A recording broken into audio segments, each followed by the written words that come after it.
Looking to get into the Wargroove groove? Well, GGSP has you covered. Here's our top 5 tips to get you started. Pay attention to which tile you attack from.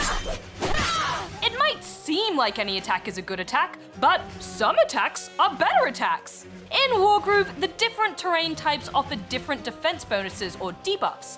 Mountains offer the most with +4 defense. Forests give +3, plains give +1, and roads give you nothing. Meanwhile, rivers give you -2. These defensive differences can also have an effect on how much damage you deal. So attacking your enemy from 2 different tiles can have 2 different damage results. This counts double for ranged units, which may sometimes default to moving right next to an enemy if you only command them to attack. Make sure you issue a separate move command to an appropriate tile before giving an attack command.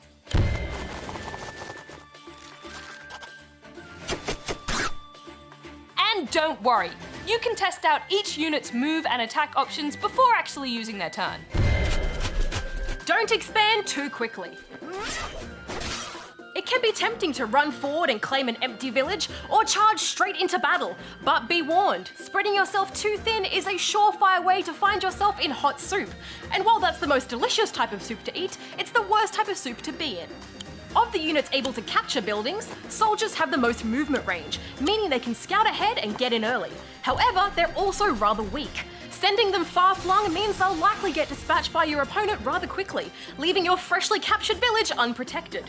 It's much harder to hold a position without any backup, and losing units is expensive. So, slow and steady wins the race. Use roads and wagons. Because positioning is so important in Wargroove, you need to be able to get your troops to where they're going fairly quickly. One of the best ways to do this is wagons. These helpful transport units carry your troops long distances very quickly, especially if they travel along roads. This is particularly handy for bringing spearmen in for backup, because they're fairly strong and very cheap.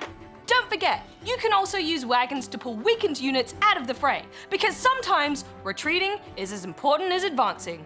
A healthy unit is a powerful unit. Wargroove uses an interesting mechanic where your unit's attack is tied to its health, so the more HP you have, the more damage you do. In a skirmish, whoever's turn it is always hits first, which means it's smart to attack during your turns instead of waiting for your enemy to come to you. You'll also want to keep your troops healthy by reinforcing them at your buildings. This costs gold equivalent to how much health your unit is missing. For example, if a unit which costs 100 gold to build is missing 50% of its health, then it'll cost 50 gold to reinforce back to 100%.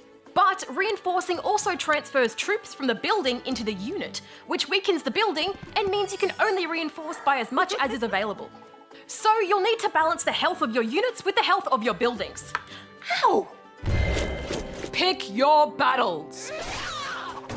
Because of Wargroove's damage mechanic, it's not always worth killing off weakened enemies. When playing against the computer, damaged units will often still attack you, and thus destroy themselves against your healthy units.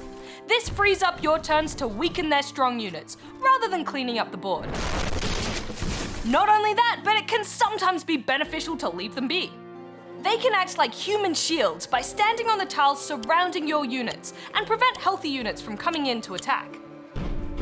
Well, that's our top 5 tips for being a successful Wargroove commander. Do you have a handy tip you want to share? Leave it in the comments below. Or you can click here to see our Wargroove review.